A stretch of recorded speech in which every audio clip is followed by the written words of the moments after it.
The events of the first quarter confirmed that core logic of the forecast 2026 is a year of sharp structural turning points. The search of force we discussed truly initiated a new phase. The second quarter represents a stage of testing, deepening, and redistribution of power. This is no longer about loud declarations, it is about consequences. April, May, and June mark a period when the world begins to realize how sustainable the decisions made in winter actually were. Since the start of the year, Jupiter has been moving through Cancer. This is about security, protection, and stability. Governments reinforce internal systems. People turn inward. Markets search for safety. On the surface, it looks steady, but underneath, pressure is building. From April 14th to April 24th, we enter the first major compression point. Mars joins Saturn, and together they square Pluto. Action meets restriction, and both confront systemic power. This is not chaos, it is controlled force, decisions made coldly, rules tighten, space narrowed. The environment becomes dense. Only what has structure survives.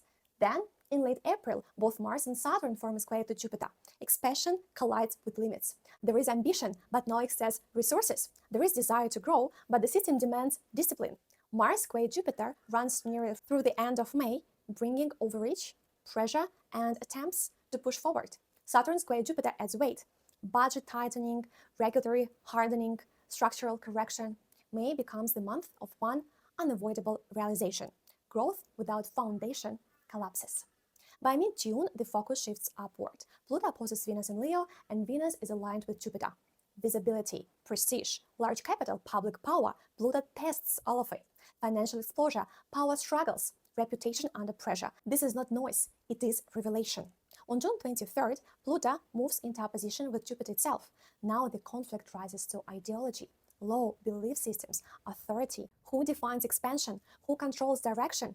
This is restructuring at the top, not chaos, a rewriting of architecture. At the end of June, Mars conjunct Uranus in Gemini introduces volatility.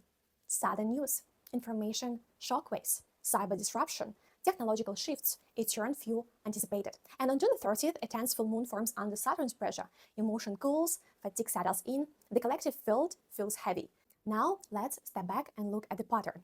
April is compression, May is discipline, June is exposure and pivot. This is not the collapse of the world, it is filtration. The second quarter of 2026 separates what was inflated from what was solid. It is a maturity test, and from that pressure, a new structure begins to take form. Thanks for watching. This was Anna Raight. Make sure to subscribe and hit the notification bell so you don't miss my next forecast. And if you would like a personalized professional level astrological analysis for yourself or someone close to you, you can always find it at astroforyou.org. See you in the next video. Bye.